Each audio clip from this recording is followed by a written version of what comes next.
сөздөрүн жазып, даярдап алып туруп, баары колду койдуруп туруп, анан тигил жакка барып, жергиликтүү кеңештин депутаттарынын кайрылуусу менен тааныштырып, бул жактагы элдин чогулушунун кайрылуусу менен тааныштырып, экөөнө тең колду чогултуп, анан инициативный группаны ошол жерден тактап, туурабы? Мына ким каалагандар? Ишенимдүү, адекваттуу, ишенимдүү, сабырдуу адамдарды, сабырдуу адамдарды, баягы ачууга алдырбаган адамдарды инициативный группага киргизип, калды берип, кайрылууну байке унчукпай турсаңыз, кайрылууну берип, анан ошол адамдар расмий жана жолугушууларга кириш керек деп ушул жерде чечим кабыл алынды. Туурабы? Мен оюмча бул мындай объективдүү боло турган нерсе. Мына азыр 7 сунуш айтылды. Эгер да сунуш талаптар болсо жазалы, анан эң башкысы сабырдуулук, Мына жана ошону укту бузбай, ортодон чыга калбай, жашнакай сүйлөшө берели, Окутчу 7 сунуш бар. Азыр сунуштарды бесире окуп коеюн, анан дагы сунуш талаптар болсо айтыңlar, кошуп жазалы, макулбу?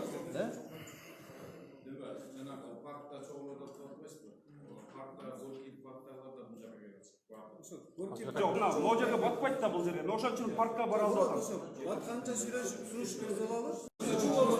Депутат мырза, айтып койсоңуз сиз. Жакка барып сүйлөшкөн жакшыраак.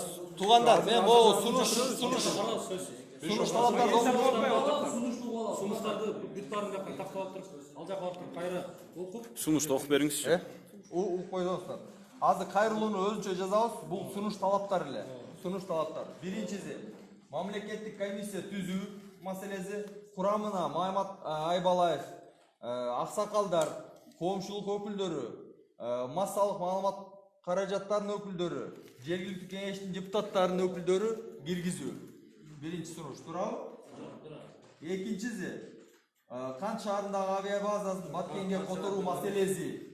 Бул маселе сунуш иретинде. Сунуш иретинде. Жана бул жерде айтып атпайбы, өзүнчө генерал губернаторство тиги күч органдарын көчүрүү боюнча бизде өзүбүздө база жок да. Бул сунуш иретинде, туурабы?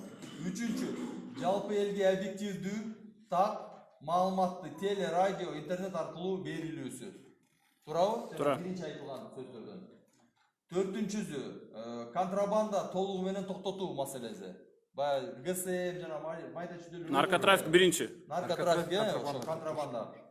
Бешинчиси, делимитация, демаркация, комиссия иши ачык, айкын болуусу. Жана сиз айткан, Алтынчысы, Баткен Ошону ревизия кылып кайра текшерүүгө кошуп Бул жерге мамлекеттик комиссия деп айтпагыла, элдик комиссия дегиле.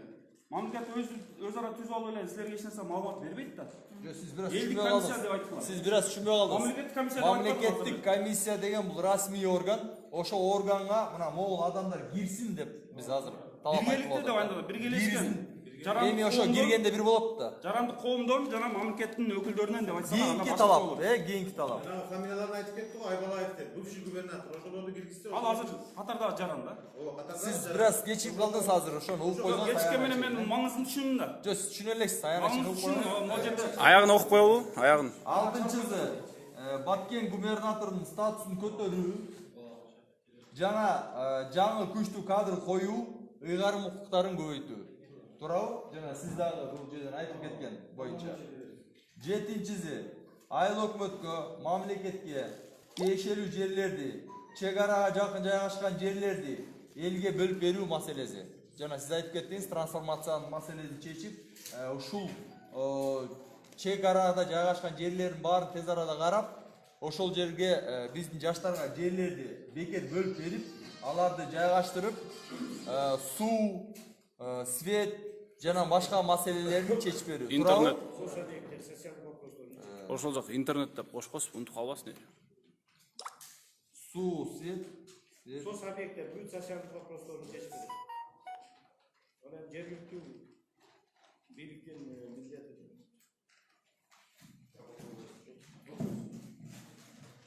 Чечүү. Азыр мына 7 талап сунуштар жазылды. Азыр кайрылуунун негизги бөлүгүн жазып чыксак, мына азыр сиз жергиликтүү кеңештин кайрылуусу келе атабы? Келбедиби таксист?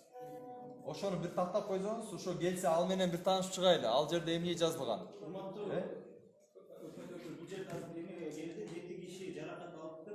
Биздин жоокерлер. Ошолорго да балким бир эме сунуш киргизебиз. Мындай.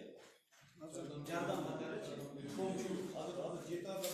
Жети эмес, 14 киши. Geçip bağımdaştır. Bu жерде çok adaşım болуп атат, урматтуулар. Окуп бүтсөк жылабы. 1-Май районунун ЖКХ'сы боюнча орун басар. Bunun çegarага тиешеси жок. Бул өкмөттүн өкүлү эмес, Асхат мырза. Жок. Өкмөттүн өкүлү эмес, бул жергиликтүү бийликтин акиминин орун басары. Сабырдулла. Азыр сиз айтып аткан өкмөт мүчөсү да бул жерге келебиз деди. Бул жакка келет. Жок, ошолар. Ал жактагылар бул жакка келет. Бул жерге келет. Сиз элем сиз ал жерге. Жок, bunun ыйгармыкына кирбейт. Жок, бул ыйгармыкына кирбейт. Ертең бирөө иш козгоп тур сени. Өзүнүн ыйгармыкына. Эч ким эч ким козгобойт. Сабырдуулукка Жок, чакырат. ал жазса козголот да. Бул жерге баргасы полномочий деп коюп Буга эме сабырдуулук керек. Окуп бүтсөк жылабы.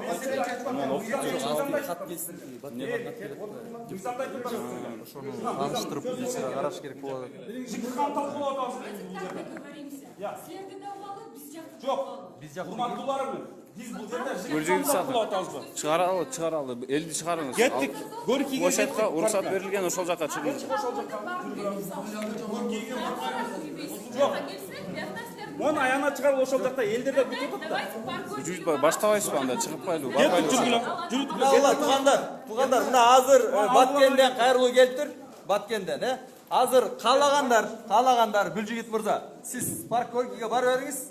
Биз болсо азыр могу Жок, ошол жактан уруксат алынбадыбы? Жок, сиз бара бериңиз. Сиз бара бериңиз. Уруксат алынбады ал жактан. Жок, уруксат сизге бара бериңиз сиз. Жок, сенен уруксат албайм мен могу.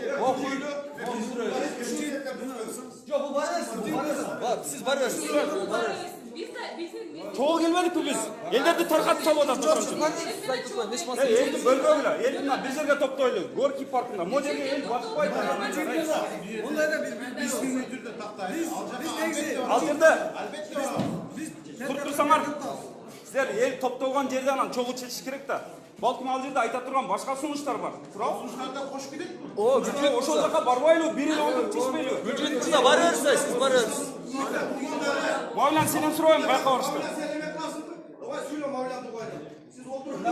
Туугандар, азыр мына Жок, бул жерге батпайт да Горькийдегилер. Туугандар, бул жерге батпайт да элдер. Горькийге баралы, ал жерде бир биринчи белгиси бар. Барабыз. Чакан чечип алалы. Тиги жака барып сунушту айтам. Мурат мырза, чечип алалы. Катты окуп берип койсун, жылабыз. Мен каттас бердим. Мыйзамга карап иш кылалы деп атам, мен болгону жок. Байке кат келиптир, окуп койсунчу. Кыргыз Республикасынын Баткен облусунун Баткен жана Лейлек районунун жергиликтүү кеңешинин депутаттарынын кошмо жыйынын протоколу. Бул кошмо жыйын болгон Ак Татыр айылы 15-сентябрь 2019-жыл. Туурабы? Жыйынга келгендер. Самаркендик айылдык кеңештин депутаты Дыйканов Өмүрбек. Ал жактагылар Башка, Акыркы күндө болуп жаткан кырдаал боюнча маалымат берип, бүгүнкү өтө турган жыйынды өткөрүү үчүн төрагасы жана катчысын сайлап алуу сунуш кылды. Жыйындын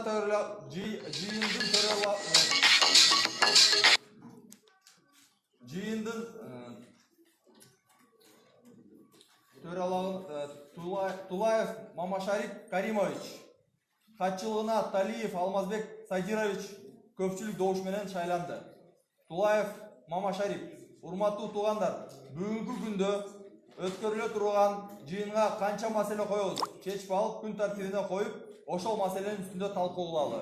Бул ошо протокол, жыйындын протоколу, Шайдулаев Абдумат Бахапович, мен Ак-Татырдагы болуп жаткан чек ара маселесин чечүү үчүн ушул маселени күн тартибине коелу деп сунуш кылам.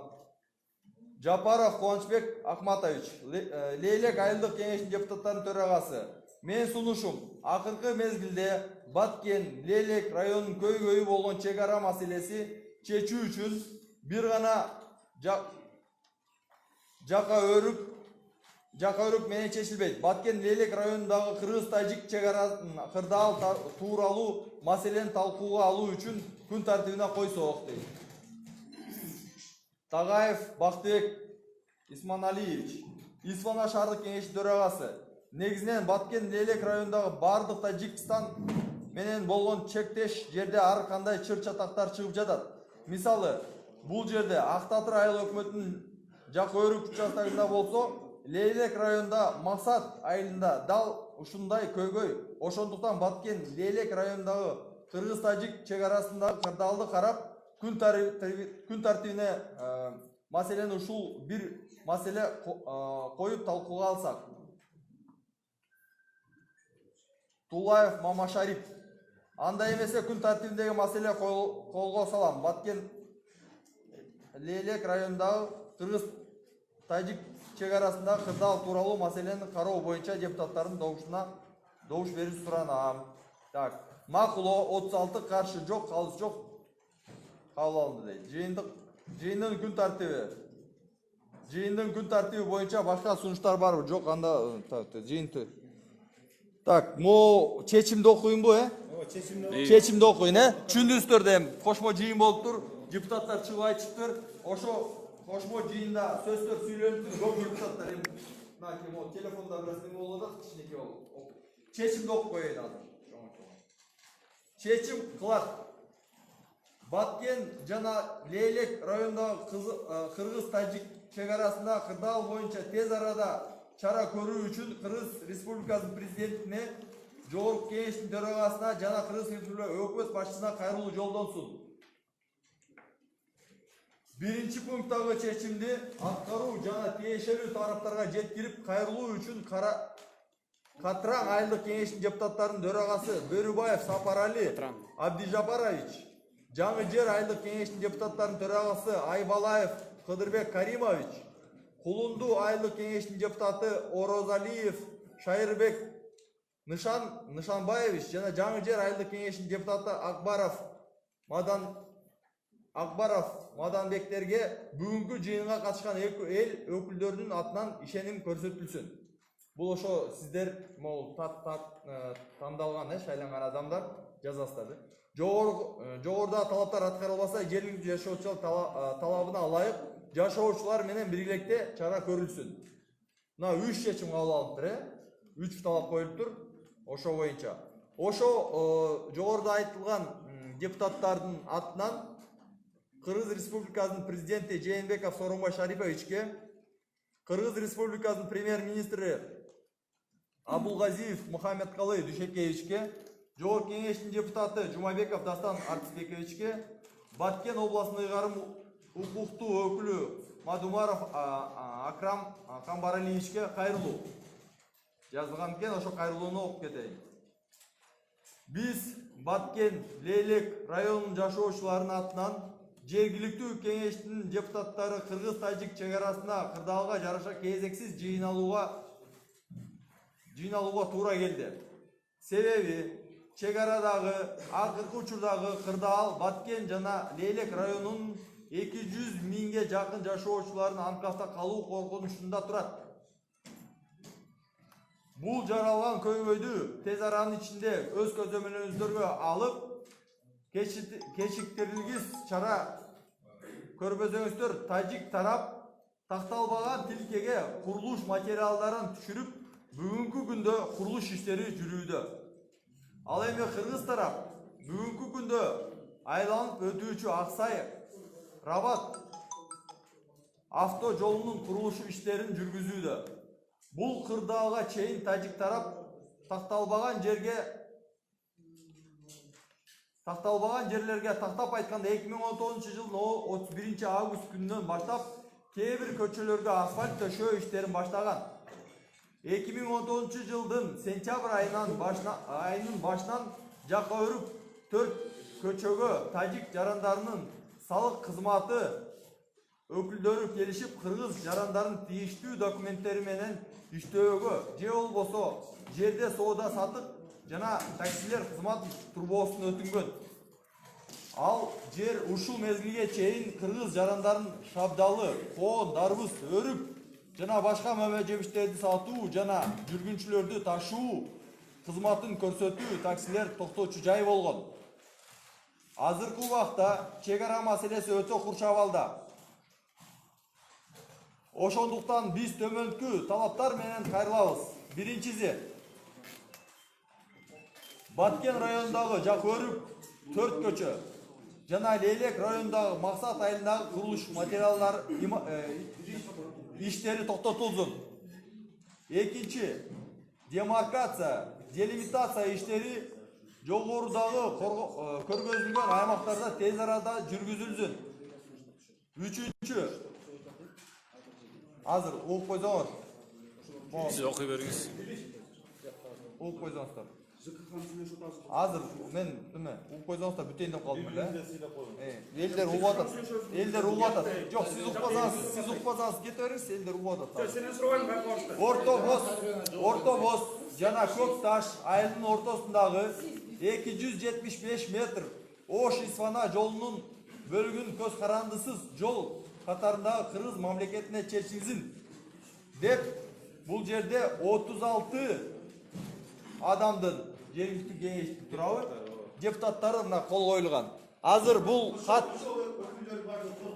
бул кайрылуу азыр Баткенден такси менен келе атат жолдо. Biz jana сүйлөшүлгөндө келсе таанышалы деген сизде телефондо бар экен, мен бир сыра окуп чыктым Мына электрондун документ оборотунун жоктугу да такси менен кат келет. Эми кат келгиче күтөбүз эми такси менен. Бул жерде сунуштарды көрдүңүздөр, Бул жерде сунуштар, 3 сунуш бар экен. Ошол сунуштун негизинде кайрылуу жазылыптыр. Кайрылууда конкретте ошол максат жанагы жолдо курулуш материалдары жөнүндө талаптар коюлган экен. Эми бул жерде мындай мен дагы бир жолу айтып кетейин, жана жыйындын башында да айтып элем.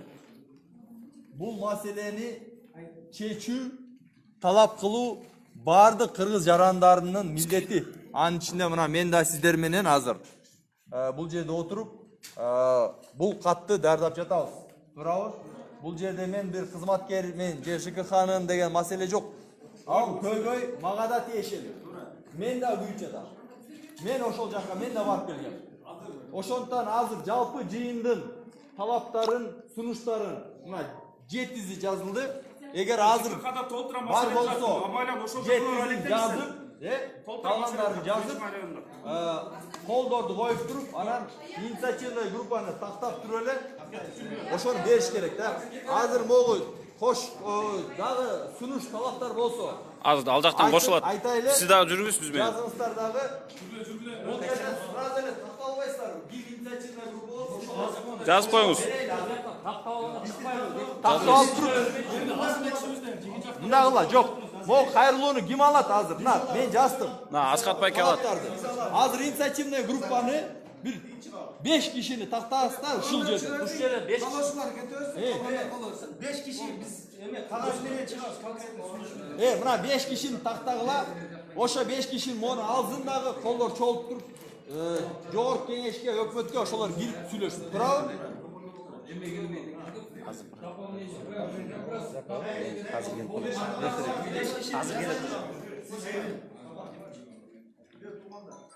Biz Leylek'ten gelген ошол Leylek Баткен райондук айыл кеңешинин өкүлдөрү биз. Анан эми бул жерде мен сиздерге сабырдуулукка чакырам да, анан бияка жүрдү, анан туура эмес жолго, туура эмес жактарга пайдаланып кетпеңиз. Биз өзүбүздүн деңгээлибизди билебиз. Биз азыр только чек ара маселеси менен гана келгенбиз бул жерге. Чек ара маселеси боюнча ар бирибиз терең ойлонуп, баягында бирөөдүн бир улуттун же бир адамдын эмесине аброюна шек келтирбек. Мына өкмөт иштеп атат. Биз бардык ал жердеги аким губернаторлор менен кабарлашып турабыз. Чек ара кызматы, коргоо кызматы, кызматтар баардыгы көзөмөлдө. Кырдаал эми кайсы жакка кетет? Мына өзүңүздөр мына жаңылыктардан дагы көрөсүздөр. Эч кандай саясатташтырбай. Горький паркта элдерди таркатып атыптыр. Провокация калтырбайбыз тууганда. Биз ошол провокация калтырбайбыз. Азыр бул жакка Провокация калтырбайбыз. Чек ара маселеси.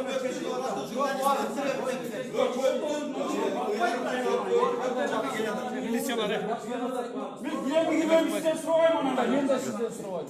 Sorsanız ona ben sizden sorayım ошо. Порядок. Chegara masalasi bu yerda только. Boshqa joyga sayohatlashishimiz kerak. Hozir bu yoqqa hukumatning uyg'urumli vakillari, yo'q vakillar keladi. Eğer kaloşlar bolsa, tigi jaka bargıla. Ya ruhsat verildi alacaklar. Ne ruhsat yok ki? Kandaşı batlar. Ödüne batmayıp da. Tuğlanı. Sen Gorki'ye barsan özün Gorki'ye barçı. Çegara meselesi bu yerda.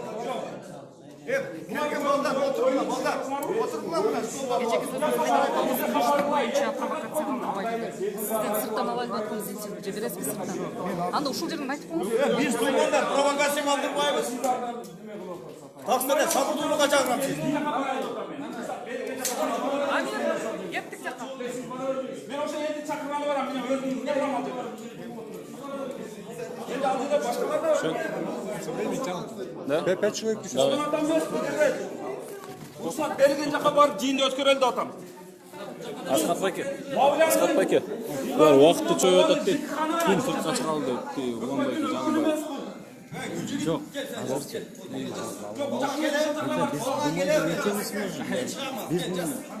Елді шығарып ешкі айтып отыр. Елді шығарып лишний адамдардың барын шығарып. Или что лучше совсем не пусть. Вот это самое главное нам, вы не поймете. Ну да. Bu жерде Баткенден емес,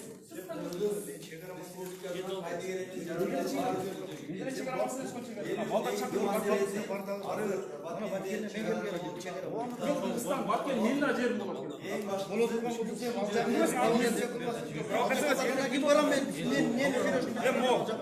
Saat 3'te toktayt, бүтөт. Chegara o'g'ir bo'lmadi deydi Italyada. Xayrullayli, ishlab o'tadi bor. Sana qancha tilcha aytishim kerak. Bir o'rcha aytay. Өзүңөр бар ошо жерде элдердин Sabır qilib сөйлеп atmay keldi. Укпайлы бар. Bu жерде шарт түспедік, Қайырлыұлының жазылуға дағы, мен өзім де жардам беріп отырмын. Бұл жерде тілекке қарсы арқандай күштер, арқандай әрекеттер, адамдар болып жатады. Бирок мына барлығы да айтады. Кочай, кошоматча мавляне. Заман кимге сатып кеттиңер ошончо. Сүрчүмөк жүрүп. Bir konstruktiv hareket kılsak деген ой. Мына азыр қалаған адамдар мына бұл жерде отырып жөргектүү Баткен айыл өкмөттөрүнүн депутаттары да бұл жерге келди. Азыр Баткенден такси менен ошо жергиликтүү кошмо жыйын болуп өткөн экен. Ошо кошмо жыйындын чечимин алып келе жатышат бул жака. Мен кошмо жыйынды депутат телефондон окуп бул жерде баарына тааныштырдык. Ошо кошмо жыйындын азыр чечими кагаз түрүндө бул жакка келсе, анан ушул жерде жыйынтык менен кайрылуу жазылып, колдор чогултулуп, мен жана айтып кеткендей президентке, жогорку кеңештин төрагасы, өкмөт башчысына жолдонуп, сунуштар, талаптар коюлган. Ушул сунуштарды азыр айтасызбы ошондой өкмөттүн мүчөлөрү бул жерге келет? Азыр өкмөттүн мүчөлөрү бул жакка келсе, бул жерде элдердин суроо талаптары бар. Ал жерде кырдаалгандай эмне болуп атат? Мына сиздер менен биргеликте мен оюмча объективдүү так маалыматты берет болуш керек. Биз бул жерде администрациябыз, биз ошо шарт түзүп бере атабыз. Аз келсе толук маалымат берип, анан ушул жердеги элдердин атынан баардыгы кол коюп, ошо талаптарды тапшырышат. Бул жерге келгенде кандай талаптар Эми мен сиздерге бир сыйра окуп кетсем болот. Мына азыр талап сунуштар жазылды, 7 талап сунуш жазылып атат. Андан тышкары жергиликтүү кеңештердин депутаттардын өзүнүн кайрылуусунда талаптар жазылган экен. Ал дагы берилет.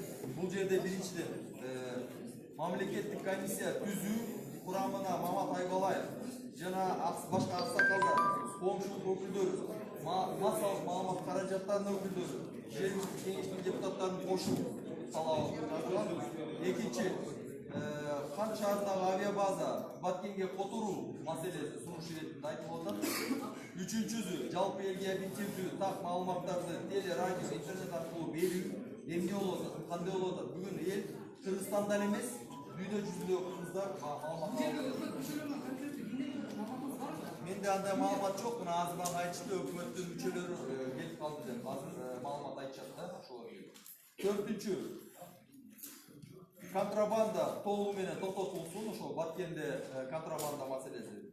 5-чи делимитация, демаркация комиссия иши ачык, айкын болуусу, кайра текшерилүүсү коюлган. 6-чи Баткен губернатордун статусун көтөрүү, ыйгарым укугун өзүнчө карап берүү, жаңы күчтүү кадрды шайлоо жана ошол жакта администрация губернатордун ишин күчөтүү талап коюлган. Жана 7-чиси айыл өкмөткө, мамлекетке ошо Баткен областында жерлерди, чек арада жакын жайгашкан жерлерди элге бөлүп берүү маселеси, суу, электр энергия, соц объектилерди куруу маселелери чечип элге шарт түзүү. Ошо эл менен чекти бекемдөө маселеси коюлган. Вот этот документ, оказывается, надо взять. Документ вот этот, да, то, что писали. Да, надо взять. Что-то говорят, там вот там Горького разогнали и всех, что? Да, неизвестно, короче. Надо наши имена туда внести, короче. Давай. Просто никому нет доверия.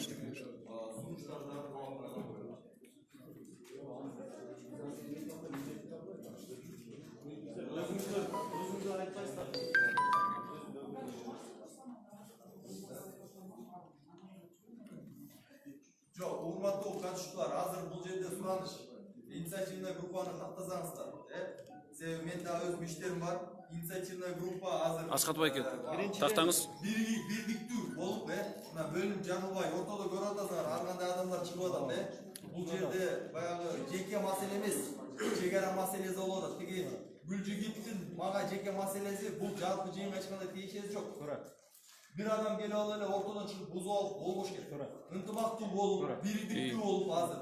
Bulacakta olsa bulacakta. Tigi Gorki'de olsa, Görki'de olsa var intibaklı. Ana bir inisiyatifli grup var. 5 adam tanda o zaman. Argimele söylüp, az cırat. Хорошо. Мавлян байке, инициативный группаны жазыңыз. Жазыңыз, биринчиден бул жергиликтүү. Обязательно пиши. Если окажешься в списке, напиши. Да, хорошо. Hareket bu.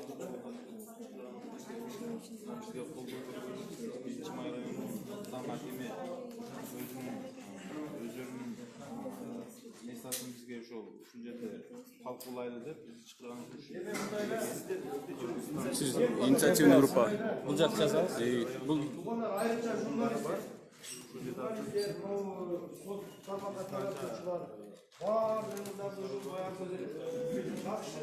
Бұл жергілікті сіздер отырып эле жаза болгон. 10 киши жазалы.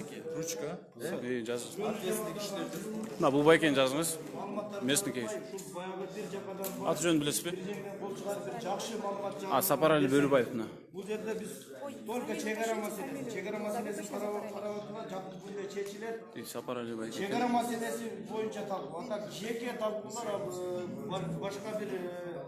башка бир саясий өмүрдөгү окуяларды ушул чагылдырмаса. Чек араны только чек араны анан жакшы жагын гана берсеңиз.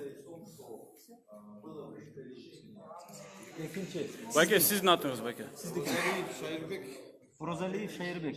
Кулундай өкмөтүнүн депутаты. Азыркы учурда вице-премьер-министр Жеңиш Разак ошол жерде эл менен чогулуп сүйлөшүүлөр жүргүзүп атат. Баары абал тынч азыркы убакытта. Ошондой кабарлар келип атат бизге. Азыр ошол максат айылында премьер-министр менен вице-премьер-министр Жеңиш Разак ошол жерде. Так. Конушбаев Айкут.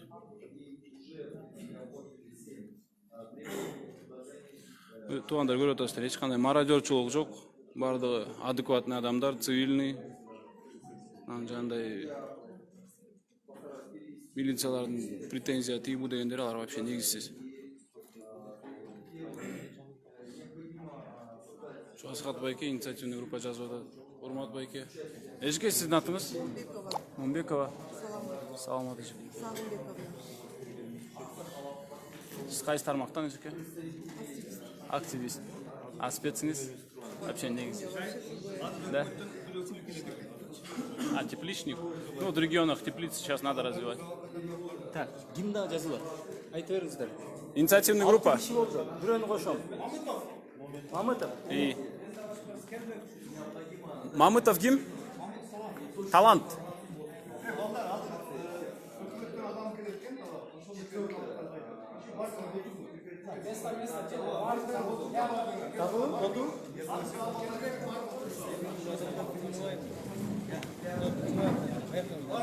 Мындай болот. Сиздер жазылыңыздар. Биринчи, сиздер тиги жактын өкүлү болуп атпайсыздар. Биз бул жакта коомчул активисттер шаарданда кошушубуз керек. Биздин деле жер бир эле силерге тиешелүү эмес.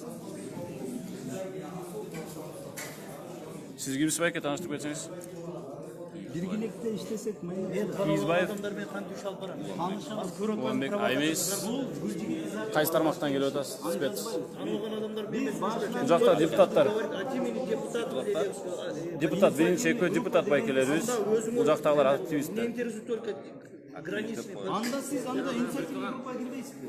Анда мен кирбейм, ал кирем. Мен тааныбайм да, тааныбасам кантип эме. Анда инициативный группага бул киши кирбейт экен. Мен тааныбасам кантип кирем силерге? Көрүп атпайсыңар деген тогуш болбой эле бул жерде кыйкым ушул болот. Андай да, инициативный группа деген азыркы биздин сунушту көзөмөлгө алабыз. Сунушту көзөмөлгө алабыз. Кошулсын деген сөз болот. Сиздер Kim bu? 5 adam dediler lan 8 adam buldu. 5 адам değil 10 kişinin жасабы. Бул инициативный группа, бул жөн эле көзөмөлгө алабыз. Бул Морекиге кийин баткенден болуп атпайсызбы? Сиз мен мисалы үчүн ал жерди билбей атпаймын. Мен бу жерге киргенде менден толк жок. Силер иймен ошо башка силер жазып анан булар Men programmist emес. Специальность боюнча. Бирок активист. Мен Лейлектен Нурали Пайзиевдин саламы бар. Кимдин? Нурали Пайзиев. Райондун депутаты, местный кеңештики. Жаныбай Урмат, бул киши активист бар, көптөн баарын тарткан мен. бүт баарын чагылдырып. Момбеков kim? Ben. Ejekemiz. Ne? Сагынбек Момбек.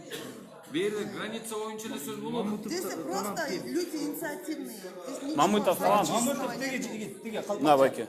активист жана. Мамытов талантты? Сейизбай Уланбек Сагынбаев kim?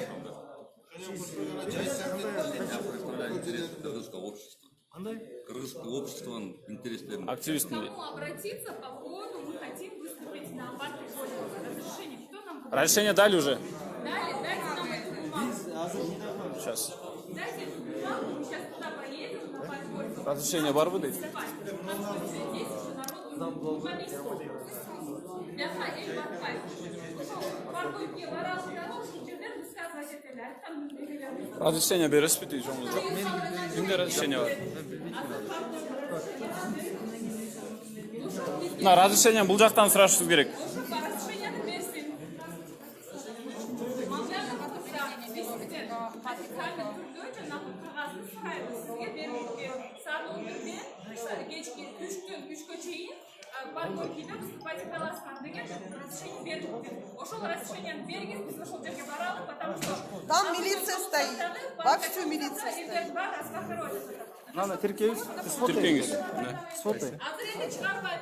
Это вот инициативная группа, которая совместно с местными представителями местными депутатами Башкена и активисты из города. Контроль возьмем. Тиркеңизде чол бияктасыздар да? Биз бияктабыз. Все болду азыр чол сүйлөшүп могуларды жазып Тиркешсиз жок, сиздер алыңыздар. Жоопкерчиликти сиздер алыңыздар. Биз алсын. мына инициативный группа түзүлүп берилди. Ошо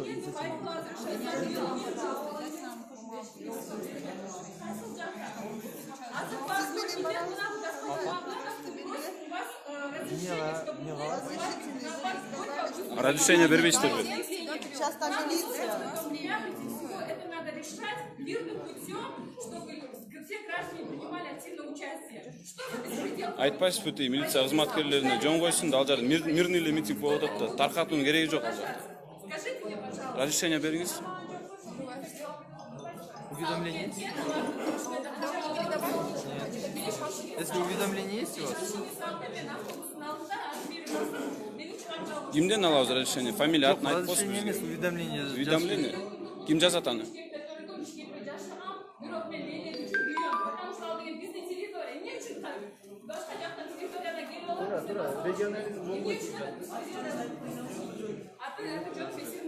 бул жакты эметесизби?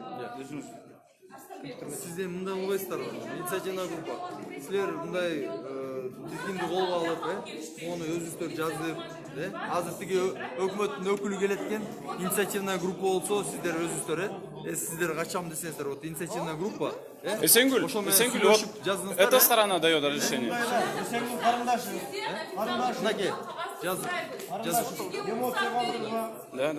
Скриншот. Ну, еще раз смотреть сейчас. Молчали, ходили, ждали. Эти президент делал, что и не был тут. И мне это пустил вопрос. Вы от нас было медицинёнок, а нам там улёток тогда.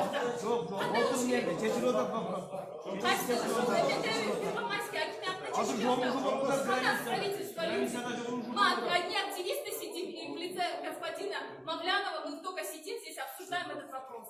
Вот там сидим.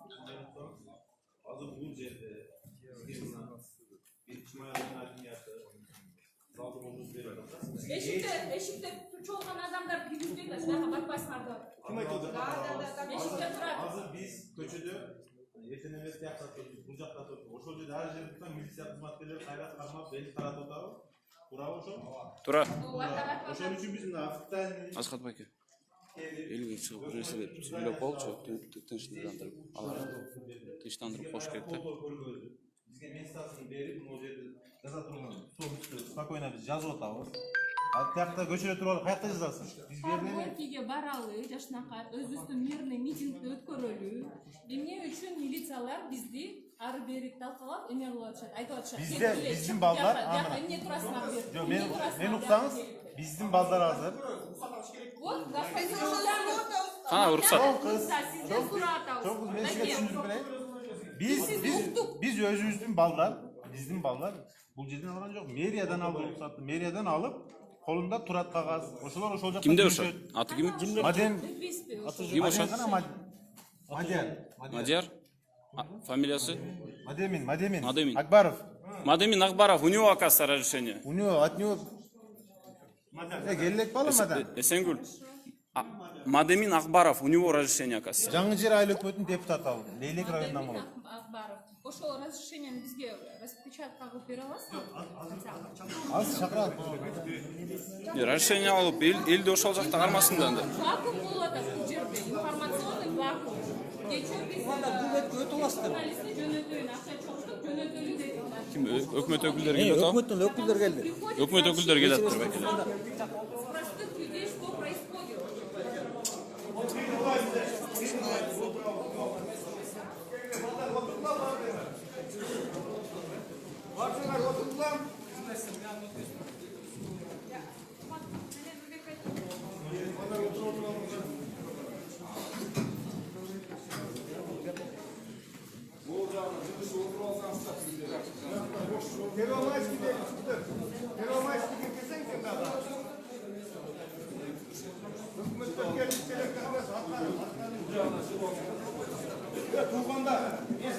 Ким келди? Өкмөттөн анан Аппарат президенти. Аты фамилиясы кандай? Бири-бирибизди угабыз, бири-бирибизди сыйлайбыз. Сабырдуулук менен башка жакка, башка өңүткө буруп кетпейбиз. Саясатташтырып, достаточно билет бар, журнал болуп аткан. Только чек ара маселеси боюнча Лейлек Баткен айылдык кеңештин депутаттарынын атынан биз келдик. Мына кагаздар дагы мына сиздерди тааныштырды. Ал жакта азыр мына переговор сүйлөшүүлөр болуп атат. Дагы бир жолу мен сиздерди сабырдуулукка чакырам. Айрыкча журналисттер башка өңүткө буруп кетпеңиздер. Мына чек ара кырдаал жеңил эмес, оор, муну моюнга алышыбыз керек. Дагы бир жолу сабырдуулукка чакырам. Ошон үчүн бири-бирибиздин оюнду сыйлайбыз. Тартиптүү жыйын өткөн. Бирөө сүйлөп атканда бири-бириңге жолтоо болмою жок. Уруп туруп, андан кийин сүйлөй бериңиздер, сүйлөөчүлөр кабылчулар. Жанагы ызчуу болуп, базар болуп кетпесин да бул жер. Саламатсыздарбы, урматтуу туугандар. Биз өкмөт аппаратынын мен укук коргоо органдары боюнча советующий отделмин. Мен орун басарым Жанузаков Адилет Менараев Азамат. На здравоохранение боюнча куратору Санжар Эркинович. Урматтуу туугандар, угуп атабыз сизди. Силер айткылар, кандай эмне? Эртең менен силер билесиңер. Премьер-министр, вице-премьер-министр, чек ара кызматынын башчысы, УКМКнын төраган эме орун басары да, алар уже келишкен. Азыр Баткенде азыр переговор болуп атат. Силердин угалы эмне болду? Айтып бергилечи. Сапарали байке айтып берсин, биз жаздык ошол жерге сунуштарды. Мына азыр урматтуу көрүүгө жыйын катышуучулары азыр эми Жакшы болбой атат. Микрофондорду иштейт.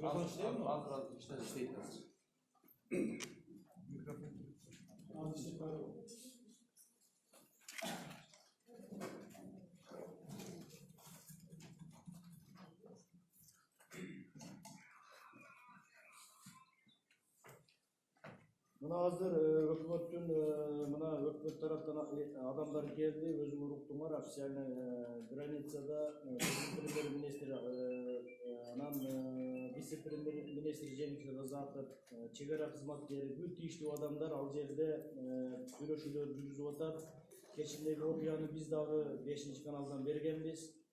Ага чейинки дагы болуп аткан чек арадагы кырдаалды биз айтып турдук. Кудайга шүгүр ушул сабырдуу бардык жакты сабырдуулукка чакырам.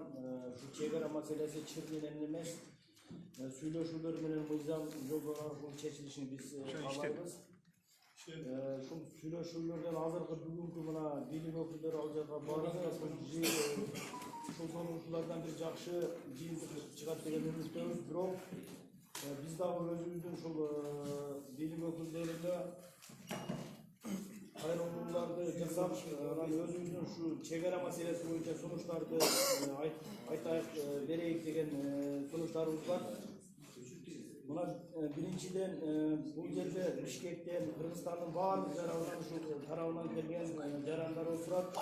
Өлкө үчүн күйгөн, өлкөнүн ушул бир дагы сантиметр жери кетпесин, чек ара мыйзам чегинде чечилсин деген патриоттор отурасыздар. Ушул сиздер дагы өзүңүздөр сунуш бердиңиздер, мына биз дагы өзүбүздүн сунуштарды беребиз. Ушул инициативный группа кылып 10 адамды араңыздардан биздин катарга коштуңуздар. Биринчиден мына сунуштарыңыздар боюнча мен тааныштыра кетейин. 7 сунуш общий чогуу 7 сунуш болду. Биринчи сунуш мамлекеттик комиссия түзүү, курамына Мамат Айбалаевди, анан андан башка аксакал, коомчулук өкүлдөрүн, массалык маалымат каражаттарын кошуу, жергиликтүү кеңештин депутаттарын киргизүү ушул баягы мамлекеттик комиссиянын составына. Экинчи сунуш эми баягы ушул экинчи сунушту киргизип атканда баса белгилеп айтып кетти, буну биз чечпейбиз, бирок сунуш бере алабыз. Кан шаарындагы Россиянын авиабазасын Баткенге которуу маселеси. Үчүнчү сунуш жалпы элге объективдүү маалыматты тез телерадио аркылуу билдирип туруу. Төртүнчү маселе контрабанда толугу менен токтотуу. Эми ушул жерге ушул төртүнчү сунушуңуздарга мен айтып коеюн. Биз өзү 4 өлкө менен чектешебиз. Ушул 4 өлкөнүн бирөө Тажикстан. Кудай буйрса маселе жакшы жагына чечилет, чек ара маселеси жакшы жагына чечилет.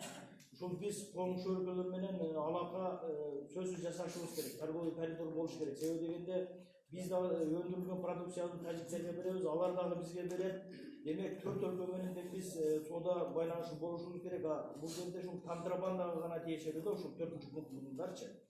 Анан 5-чи ушул делимитация, демаркация комиссиясы иши ачык, айкындуулук болсун. Делимитация, демаркация комиссиясы иши ачык, айкын болуусу. Анан кайрадан ушул делимитация, демаркация комиссиясына ревизия жасоо. Мыйзам бузуулар боло турган болсо, ошол мыйзам бузгандарны жоопкерчиликке тартуу. Анан 6-чы маселе Баткен губернатордун статусун көтөрүү, жана жаңы күчтүү кадрларды коюп мурда район акими чечүү. Азыр ушул Айыл Чарба багытындагы жерлер туура эмес берилгендигине байланыштуу премьер-министр бул укукту өзүнө алган. Тез аранын ичинде ушул премьер-министр дагы ушундай трансформация маселесini акимге же айыл өкмөттөргө берсе, приграничный жактарда. Ушул маселени чечип берген болсо, ушул пазуучу миграция токтомок. Анан ушул маселени чечүүдө соц объекттерине, суу, свет, садик, мектеп, мүмкүн болсо жумуш орун боло турган ишканаларды салсак, ошол жерде элди кармап кала алабыз. Белый кепке Сапарали Бөрүбаев, депутат местной кеңеши Баткенской району. Могу ошибаться. Биз айтып атабыз да, ушу такталбаган жерлердечи, бул баардыгы такталган жерлер. Айыз мезгилинде баардыгы такталган жерлер туугандар. Бул жерлер баардыгы биздики. Тилекке каршы биз ошол 4 мамлекет менен чектешебиз. Ошол жерлерде сүйлөгөнүздө такталбаган жерлер дегени бул туура эмес. Баардыгы биздин мыйзамдуу жерлерибиз. Бул документтер бар, тийиштүү специалисттер муну далилдеп берет. Анан азыр мына ошол район область бийлиги дагы айтып атат, Агран эмелер дагы айтып атат, биз Аксай Тамдык жолун салып атабыз, андай деп. Ал экинчи альтернативный жол. Туура. Бирок биз ошол баягы Ош Исфана жолундагы стратегический жолубуз болгон асфальтты, түздүктү ал биздин жер, аны биз бербешибиз керек. Экинчи альтернативный баягы салдык Аксай жолун салсак салайлы. Бирок түз өтө турган өзүбүздүн именно Баткен Лейлекке өтө турган 275 метр спорный территория деп атпайбы? Ал спорный территория эмес, ал биздин жер. Ошол жерди биз бербешибиз керек. Мен ушул сунушту киргизем. Лейлек Баткенге өтүп аткан 270 метр жердеги Аксуу дарыясынын үстүндө көпөрдүн жерде азыр мына шагыл төгүлгөн 1-2 жыл мурун. Ушул жер биздики, ушул жердеги стройкаларды токтотуп, тажик тарапка пост курганга уруксат бербешибиз керек болгон. Буну ушул 8 пунктун ушуну киргизип коёбуз. Демек мына биздин кайрылуу сунуштар ушул 8 пункттан турду. Мына бардыгыңыздарга көрсөттүк. Анан ушул инициативный группаны ушул сунуштарды кайрылууларды көзөмөлдөө максатында бир 10 адамдын тизмесин мына активисттер бардыгыңыздар бердиңиздер. Башында мына мен тааныштырып кетейин, Бөрүбаев Сапарали, Катыран айыл кеңешинин төрагасы, Оразалиев Шайырбек, Кулунду айыл кеңешинин депутаты, Осмонов Ахат активист, Конушбаев Айкут, Конушбаев Айкут, программист, активист. Жаныбек Урмат Темурович, да? Момбеков Саламат Сагынбековна активистка, 7-ші Мамутов Талант активист, 8-ші Киізбаев Уланбек Сагындыкович активист, анан 9-ші Болотов Сейітбек Кулунду айылынын тургуну, анан 10-ші Толубаев Абдылбек Балтабаевич, бул дагы ушул азыркы Максат Жаңжер айылынын тургуну.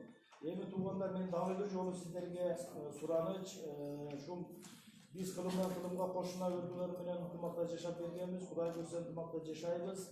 Чегара маселелери бул мезгил өтөт, бул мезгилдер биздин артта калган бир оор күндөр боюнча кала берет, бирок алдына кадам кетип жакшы мамилелерди түзүү аракетинде ынтымакка чакырып, эч бир адамдын, эч бир улуттун аброюна шет келтирбей, ушул маселени жакшы бир сабырдуулук менен чечип алсак. Анан айрыкча журналисттерге дагы сураныч. Азыр мына могу жерде провокация болуп кетти, ушунда провокацияны алдырбай, бийлик болобу же бийлик эмес болобу, чечилген маселелер болобу, ушуга бир сабырдуулук менен, терең ойлук менен мамиле кылсак. Мен ошого эле чакырам сиздерди. Анан мына Горкийдин алдына баргыла митинг кылга деп атат. Ал жерге барсак дагы, барбасак дагы биз ушул чегара маселеси боюнча эле көтөрөлү деген максатыбыз. Кайсы жерге барайлы ушул чегара маселеси боюнча маселелерди көтөрөбүз. Атак башка саясий өңүттөгү көз карашыбыз жок. Биздин максатыбыз только ушу чегараны мыйзам жолунда сабырдуулук менен чечүү. Рахмат көңүлдүү. Суроолор болсо мына бияктарга бизге да суроо берсе биз жооп беребиз. Эме бар, талап бар.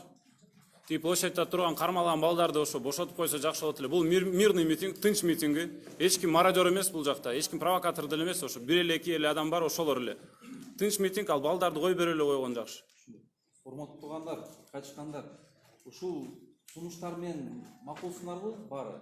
Да, 8 мына сунуш келип атат. Так, и площадь да, могу аян боюнча, алып кеткен балдарды да. Жетінші қазақта қошпаңыздар, Баткенге бартеріне өткізді. Ел жақтырмайды деп аны. Ошону алмаштыра алышсың эле. Туғандар, саламатсыңар, мен де өзімді таныштырып кетейін. Адилет Жанузақов, Қорғоо ұлттық тип жана өзгөчө кырдаалдар бөлүмүнүн башчысынын орун басары боломун, өкмөт аппаратынан. Азыркы мына Сапарали мырза, сиздерге рахмат. Сунуштарыңызды даярдатып, биз ошолорду алып кетебиз азыр, албетте. Жетекчилерибизге жеткиребиз. Сунуштарыңыздарды мына бул жакта дагы айтып атат. Камакка алынган балдар боюнча аны дагы биз азыр сүйлөшөлүк. Сиз азыр айтып кеттиңиз, мына вице-премьер-министр боюнча бул маселени биз да жеткирип албетте айтабыз. Бирок мен сиздерге айтып коеюн, урматтуу туугандар. Негизинен биякта сабырдуулукка чакыртып атабыз баарыбыз. Сабырдуулукту кармайлык. Ушуну менен бирге мен айтып кетейин, өкмөт тарабынан кандай азыр иш-аракеттер жүрүп жатат. Негизинен биздин эң негизги максат бул тынчтыкты сактоо ал жерде, курал колдонбоо чек арада. Биз бул жакка келе жатып, чек ара кызматынан тактадык маалыматты. Азыркы учурда абал тынч. Максат айылында премьер-министр, вице-премьер-министр иш сапары менен жүрүшөт ал жерде. Жаракат алган жарандарыбыз боюнча 10 киши азыркы учурда Бишкекке учуп келе жатышат. Аларга тез медициналык жардам көрсөтүлөт. Саламаттык сактоо министрлигинин адистери даяр болуп турушат. Жаракат алгандарыбыз келер самат алар больницаларга жеткирилет. Мындан тышкары жаракат алгандар боюнча тизме экен. Ошо каза болгон жаран кайсы эле? Каза болгон боюнча албетте жардамдар көрсөтүлөт биринчиден. Терең кайгуу менен ушуну биз дагы айтып атабыз. Абдан биз үчүн терең кайгуу болуп жатат. Ушуну менен пайдаланып үй бүлөсүнө, жакынкы туугандарына көңүлүбүздү айтабыз. Биз үчүн бул өтө чоң жоготуу болуп отурат. Бул боюнча өзүнчө дагы маалыматтар берилет. Негизинен биздин максатыбыз азыр ушул жерде абалды кармоо, курал колдонбоо, эл менен түшүндүрүү иштерин жүргүзүү болуп жатат. Сиздерди да чакыртып кетебиз, туугандар. Сабырдуулукту кармап, өкмөт тарабынан иш-аракеттер болуп жатат. Азыркы убакта жогорку кеңештин депутаттары дагы кеңешме өткөрүп атышат. Ушул жерден да ушу чек ара маселеси көтөрүлүп жатат. Билесиздер, бүгүн мамлекет башчыбыз дагы өзүнүн контролунда алды ошол маселени. Негизинен иштер жүрүп жатат, туугандар. Рұқсат бізге жарандық активист қатары инициативаның тобының мүшесі қатары айтып өтілем. Атым Осман Басқа. Өзім офицер запасы болым. Өкімет ушундай мүмкүнчүлүк болуп калды. Мен айтып элатам, азырда мүмкүнчүлүк болуп калды. Мунун баары сиздердин чабалдыгыңыздардан болуп атат, урматтуу өкмөт. Мына кан төгүлүмгө чейин алып барып атасыңар. Ушуну 20 жыл болду мына Баткенский событияда. Ошондон бери эле кайталанып келе атпайбы жыл сайын. Эми болсо азыр сабырдуулук дейсиңер. Мына эгемен болгонубузда 28 жыл болду. 28 жылкы жаштагы балдар сабырынан чыгып кетет. Ошон үчүн мен азыр эч кандай саясатташтырбайм бул жерде, эч кимге тартпайм. Бирок мына биздин өкмөтүбүз чабал болуп атат. Ар бир мондай вооруженный конфликттин артында жакшы, то есть алдында жакшы дипломатия болсо, ошол конфликт чыкмак эмес. Эми азыркы мына биз сунуш кылып атабыз, 7-8 ушуну сунушту кылдык. Мен ушу жерден жеке өзүм сунушумду айттым, коштурдум. Бизге мына азыр жаштар чыгып атат, сабаттуу жаштар чыгып атат, сабаттуу мындай эркиндүү жаштар чыгып атат. Ошолорго эрктүүлөргө жол бергиле, генерал губернаторство полномочиясын бергиле Баткенде. Акаев жөн эле Баткен область кылып коюптур, жөн эле кылып коюптур. Губернаторубузду таппай атабыз. Ошого жакшы ыйгарым укукту ыйгарып бергиле. Генерал губернаторствону бербесек, мына азыр айтып атат, берде жамаат менен кошулбайт элем, Россиянын базасын алып келиш керек. Биз эми кечке ошентип Россияга жалгарап жүрө беребиз. Өзүбүз Kaçan mınдай күчтүү болобуз, качан күчтүү, эриктүү эл болобуз. Урматтуу кыргыз туугандар, келгиле мына азыр сабыр кылгыла деп атасыңар, сабыр кан төгүлүп атат. Мен азыр сабыр кылып отуруп атсам, эртең мени жиберип экенсиңер да ошол жаккачы. Мына чабал бийликтин, чабал өкмөттүн айынан эмне мен өлүп кетейинби? Мен мына запаста турам, военный учетто. Ошон үчүн келгиле достор, эме туугандар, бул жерде чечкиндүү кадамдарды кылалы, чечкиндүү мындай сабыр кылалы, 28 жылдан бери сабыр болуп келатабыз. Биздин эл аябай сабырдуу экен. Ал жакта көчүп атат, эл көчүп кетип атат. 10 миллион болду. Тажикстандын населениясы 10 миллион болду. Биздики 5 миллионго жетпей атабыз азыр. Миграция сырткы ишки келгиле тиги чечкиндүү генерал губернаторду коюп бергиле, анын артынан биз иштеп беребиз. Мен инвестицияларды тартам ал жака, жерге талдык, Нургатты, Кытайлык, кыргыздарды баарын мен көчүрүп берем бияка. Баардыгын мен ушул жака келип, чечкиндүү сүйлөгүлөчү суралычы. Мен силерден мындай айтканда сүйлөп атасыңар, эл тажап бүттү силерден, тажап бүттү. Качан мындай бир эрктүү бизге бийлик келет, эрктүү кадамдарды жасабайсыңар. Бүттөрлөрдү коюп койгула ал жерге, тизип койгула.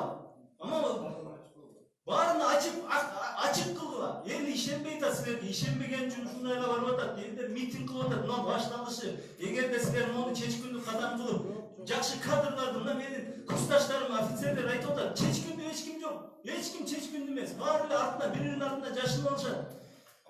Teki Madumarov, Akram'da tat gelgile çıkın. O şurada olsa başkasını koygular. Yaşlı bir bunda çeçkünlü olsun. Niye için beni sabırma? Men sabırman çıkıp кетип атам. Мен сабырдуу. 28 жылдан бери сабырдуулук кылып келатабыз. Урматтуу туугандар, келгиле мына өкмөткө жакшы талап коелу. Бул биздин сунуш эмес. Бул талап биздики. Талап коюш керек. Каякта сунуш деп атасыздар. Сунушты укпайт мына. Комиссия деп эле бизди уктатып келатат канча жылдан бери. Талап коелу. Талап коелу урматтуу туугандар. Анан мына жаштар келатат, мына артында туруп берем деп атат. Meni koyup koygularчы ушул жака. Мына мен генерал губернатор болбосом дагы мен бир жерди карап берем. Өзүм мына чечкиндүү кадамга барам. Эч жака качпайм.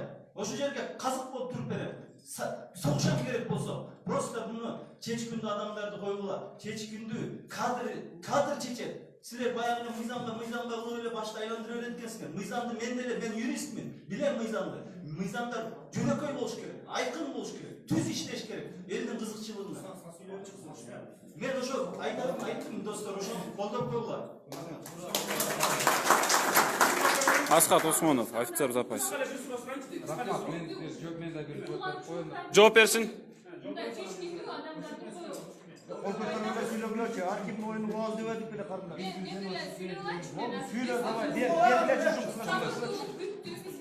Bizdeki talap. Ana cana tuğançılıkların var mı görüş gerek. Büttü. Tuğanların var. Niye oldu? Tuğanı niye oldu büttü? Niye kıyrattı? Tuğanların var mı? Az gerek ne var? İşte tuğan yaşların var mı? Söylüyoruz tamam. Umatu bir tuğanlar. Men Leylek rayonunun Bulakbaşı ayına geldim. Hazırkı sizler koyuyotkan talapka kançalık degen men hazır kelip koşuldum.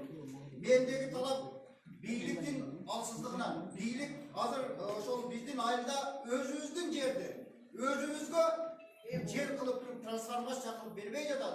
Тажикстандын границасыны чепмен баягы щит менен коргобойт. Эл менен коргош керек. Канча эл мына Булакбашы айылында мисалы үчүн Kulundağ ökmötünün жерinde kança elder üysüz, caysız жүрөт. Oşol жерди belgilediyse özüzgө berбейт. Tajik tuğanlar, şitти koppagan tajik tuğanlar malını jayat. Emesini alıp kelet, malını emetip remesini bolup kirip kelip atат. Bul maseleni koyuş gerek. Biz andan başka köptögön biz kaçanga çeyin biz batken ögöy baladay bolup turup kötközüyoruz. Biz ögöymüzbü. Biz batken karıkı yer. Bildim batken İshak Razak başkargan yer. Kançadagan alımda biz savurdu veririz. Biz de iman yaşanan yer. Biz imandan uşul Kırgızstan'a leylekten iman taramagan. Birbirimizde.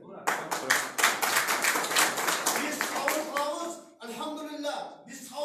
Biz savurdu veririz. Dağ ile ökmöttün, uruşmastan, talaşmastan, biz hiç kaçan kural karlagan el emesmiz. Biz ıntımakka çakırgan, bilimdike çakırgan, eldi jakşılıkka ündögön elmiz. Biz şuşunçalık savrubuzga sizler dagı kömöktöş bolup, jardam berip, prezidentke jetkire almagan armandarыбызды айтып, мурунда кар төгүүлөр болбосун. Элибизде канча bir balam деп, бодом деп боздоп тургандар кандай болуп атат? Урматтуу бир туугандар, жалпыда барымыздарга ынтымакчылык каалайм, сабырдуулук каалайм. Elge çeşkinlik adamlar benim birge varıp prezidentimize жеткирели. Bizi жөнүндө problema чечип берсин. Eğer bolbosa, eğer birlik çeçe almasa, buna men bir oy taptım, karagızlar. Biz yaşlar uyumu tutuyoruz. Oşol birlikleri taşıgan tavarlar, bardığı çoğu oşol çinoyliklerdi. Bravo. Oşol çinoyliklerin cüğünü biz bardığımız ötürmeyiz. Biz Kırgızistan'dan biz suğumuzu vermeyimiz. Biz onlara kul emesiz. Biz korku oturgan hiç kimimiz yok biz. Biz elhamdülillah inşallah bizim Kırgızistan öse durgan mekan. Biz öz mekanımızı, öz Kırgızistan'ımızı biz saktaşımız gerek.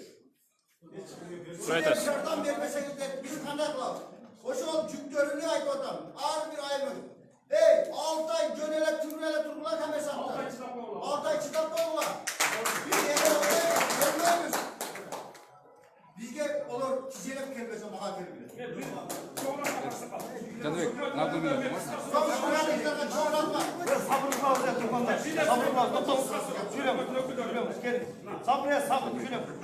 Урматтуу өкмөттүн өкүлдөрү, кыска эле сурайын, так жооп бериңиздер. Эмне үчүн окуя кече болгондо гана депутатыбыздан 6-күнү шабуултууга баштабады балар. Ишемби күнү. Алдын ала башталган. Ыкшамдоо бир аракет, кыймыл аракет жүргүзүңүз керек эле да. А сиздер 2 күн эмне күтүп отуруңар? Бир кишини өлүп калышын күтүп отуруңар. Ошончо жарада болушун күтүп отуруңар. Неге мындай шалакыт кылдыңар? Иш кылыш керек. Биз айтып атпайбы? Өкмөт иштеп атат, иш алып баратат мындай. Үстүндө сүйлөп атат. Кандай иш алып баратат? Нелерди кылды? Кандай стадияга келди? Туғандары, эмоция калтырбай, дүйнө жүзү карап турат. Дүйнө жүзү карап турат. Давай эмоция калтырбай тартиптүү болобуз.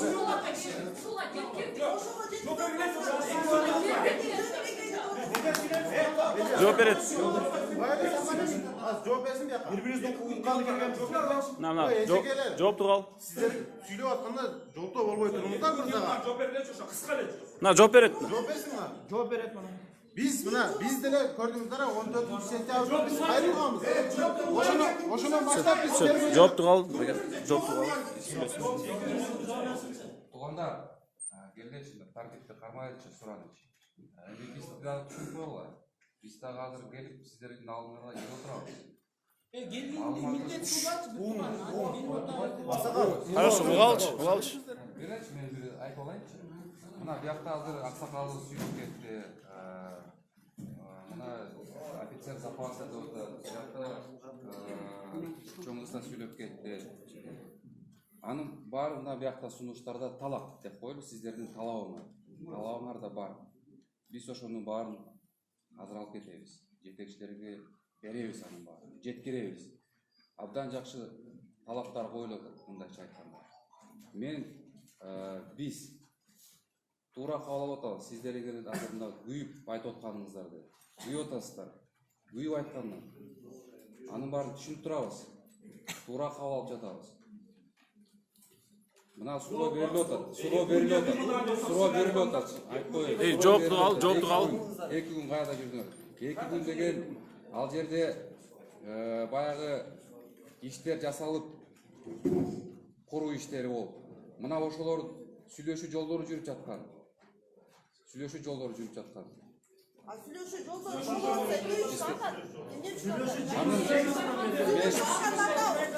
Айтып кетейин.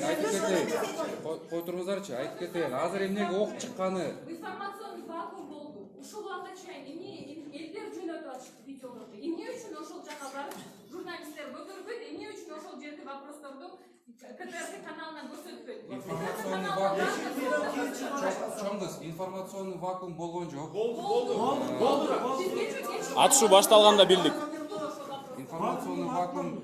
Ол жагында улатат ошол вопросторду. Талапшылық бойынша қылмыс işi қозғала тұрған білесіңер ме? 2 күн. Бездействие. Бұл қылмыс жаза кодексі бойынша статья бар атайын. Бездействие. Туура айттыңыз. Мына қылмыс işi қозғалыш керек. кылмыш иштери Урмат байке боюнча өзүнчө баа берилет. Прокуратура органдары териштөө жүргүзүшөт. Прокуратура органдарынын бул компетенциясына кирет. Кандай ок чыкканы, эмне себептен ок чыкканы, ким чыгарды биринчи окту? Баягында бүт кылмыш иштери боюнча өзүнүн укуктук баа берилет. Расследование жүргүзүлөт ошол боюнча. Военный прокуратура? Военная прокуратура Өздерінің адамы бербейді, алам, іш қозғойды дағы. Совместное расследование жүргүзүлөт. Эки тараптуу. Кыргыз тараптан, тажик тараптан. Мына ошол сөздөрдүн баары, туугандар. Мына ушул сөздөрдүн баары бүгүн, процедуралардын баары бүгүн сүйлөшүлөт тиги жакта. Премьер-министр, вице-премьер-министрлер бар. Алар тажик тарап менен жолугушат. Ошонун баарын сүйлөшүшөт. Эки тараптуу иликтөө жүргүзүлөт. Хорошо. Анын жыйынтыгы чыгат. Мага уруксат берип коюңуз сүйлөйм. Сөз бүтүрүңдөр. Урматтуу кыргызстандыктар, мен азыр ичине шашпай, ичине кечиктедим, менин атым Тургунов Акжолдо Шакирбекович, балыкчы Акжол ынтымак коомунун төрагасы жана негизөөчүсү болдум. Азыр 1 мүнөт сабыр кылып тургула. Сиз ким болосуз айтсаңыз? Тез-тезин жолдон. Менин атым Адилет Жанузак. Кимсиз ошо? Мен өкмөт аппаратынан болом. Аты жигитчи. Аты. Сиз кимсиз? Өкмөттөн. Мынакей туугандар, мен мындай иште көп катыштым. Азыр менин сунушум эч кандай 3-чү күч жана 5-чи күч эмес. Мен чек ара үчүн Баккендик туугандарым ушул жерде туруп, Алланын астынан ант берем. Жаным бергенге даярмын. Кыргыздын бир коч жерине болгон туугандар. Караңыздар. Бул вопросту могу жерде отурган эрулдар бирөөдөр чечет. До конца окусаңар жигиттер, эчтеке эмоция калтырбаган. Азыр деген силер до конца чыгабыз, жер маселесин көтөрөбүз, элим үчүн чыгабыз десем, оңтоп мына Кыргызстанды өйдө көтөрүп ылдый мына ушунтоп. Анткени биринчиден буларды азыр жибергиле өз тиги өкмөтүнө барып туруп Генштабтын замын алып келсин, вице-премьерден ким болсо ошо келсин. Булар эчтеке чечпейт. Бөкмөрдө болот. Бул биринчи, чтобы азыр ушакка дагы жакшы биз ушакта сүйлөшүп атабыз. Андан кийинкиси, урматтуу туугандар, мындай иште деген азыркы биздин талаптардын баары могу жигит айтып атпайбы? Биз силерге келип отурам. Сен келип отурам дегенде бизге эмне милдет кылып атасың? Бул биздин чек ара. Сен менен келип өлөм. Ошондуктан урматтуу туугандар, азыр деген талапты кабыргасынан коюп могу чачырап кетпеш керек. Мен азыр деген кат биздин коомдун атынан мүчөңөргө кошулуу алууңуздарды суранам. Менен таанышкандан кийин. Азыр деген кат жазыш керек дагы, эртең Алатоо аягына барып, мирный акциялар түгөнбөш керек. Анткени мындай да мына, мен баймын да, анан байлыгымды сакташ үчүн 10 охранник алам да турабы, 10 охранникти көрүп кошуна кирбейм. Ошондой эле Баккендин сиздин атыңыз ким эле? Бөлчек айтып атат. Эмнеге эртең бар анткени биздин пограничниктер, курал аскерлер ошака тезиш керек болчу жоокерлер. Сүр салган жок да бизди мына кыскара айтайынчы, жаппактуу мына азыркы мына эме менен сөз мененчи. Биз Кыргыз мамлекети Средний Азияда лох мамлекеттербиз. Президентибиз кадыры жок. Ошон үчүн деген Моюнга алыш керек туугандар, биз лох мамлекет болдук. Азыркы талап ошондой болсун. Өзүңүздүн мамлекеттин эмесине шекилтирбеңиз эми. Өз оюн айтып атат. Биз улуу элбиз, батыр элбиз. Оюн айтып атат, Сапаралы байке, оюн айтып атат.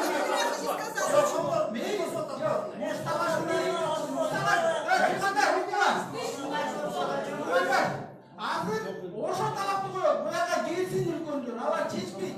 Анан премьер-министр кетти дейт, ал дагы чече албайт, аяк башкача чечиш керек. Азыр бул жерге келсин, аягына чейин турат, анан эртең күндө эртеңде сүйлөшүш керек. Ошон үчүн мен силерди терең урматтап, урматтуу кыргыз эл, муну калтырбай туруш керек да, жана аксакал айтпадым мен. Bir окуя менен айтайын, баатырларды бир мамлекетти чочун эл кыса баштаганда бир ойласы чыгып айтат да, бул жерге чеп куруш керек деп, чеп курат, чеп бурайт да.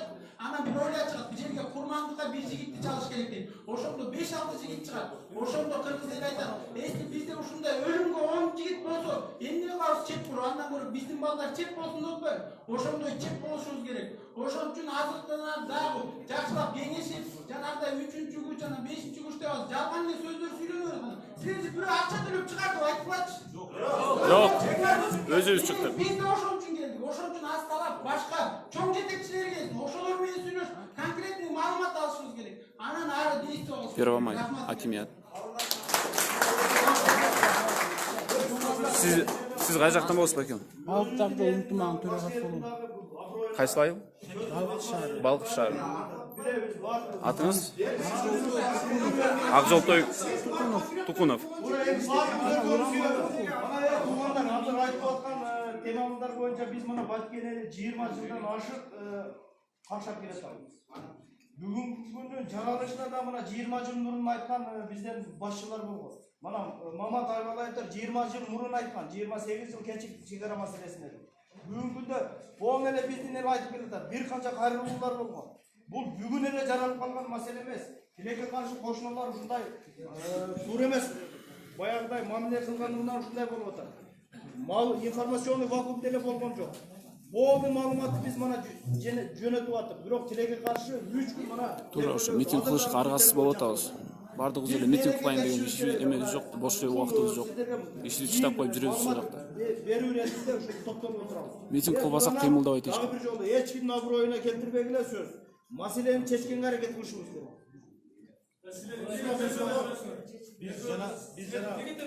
Biz jana 14 sentyabr kuni kayrildi go. Жок, ошо эмнеге тергөө чакырды? Biz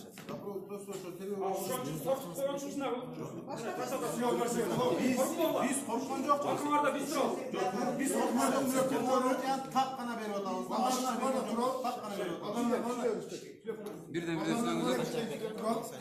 Бизден уже бойжеткан балдарга карап, ошолорду биздин чек арага алышып кетти. Ошондой ичине күйүп. Ошондо чурка баласына, түшүнгөнбү? Сооронбай Шариповичтин баласына, премьер-министрдин баласына ошолорду чак койчу. Туура. Бизде хандар ошондой болду.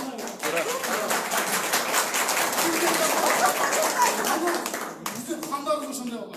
Балдарды чет. Балдар койсун шаканда. Ар бир балдарды койсун. Мен дагы эл үчүн депутаттардын балдарын ошол жерге койсун. Ушул киргизиңер. Мен bir айта кетейин дагы bir сөз. Өкмөт мүчөлөрүбүздө да умуздар, элдер умуздар.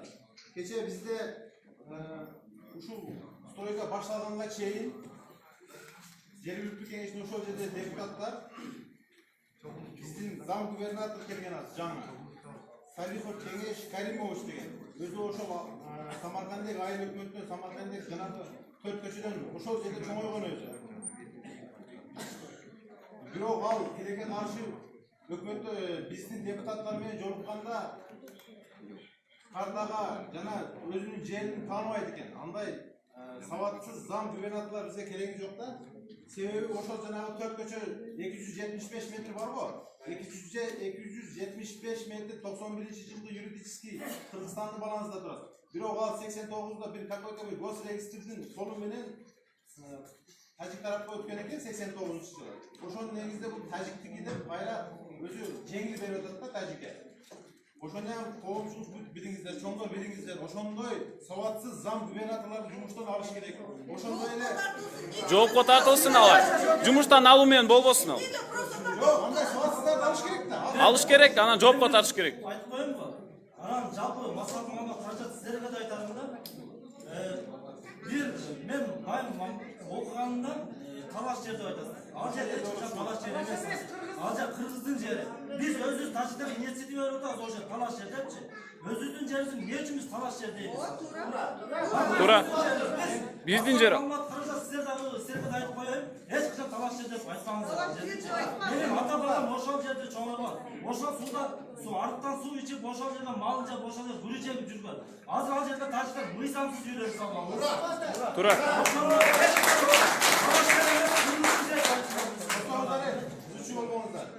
Жанагы 275 метрди биз аңгылапта калбайбыз деп биздин өкмөттөгүлөр айтып атпайбы? Биз ал кыр менен 40 километр айланып тоодун үстү менен жол ачабыз, акча бөлүнүп деп.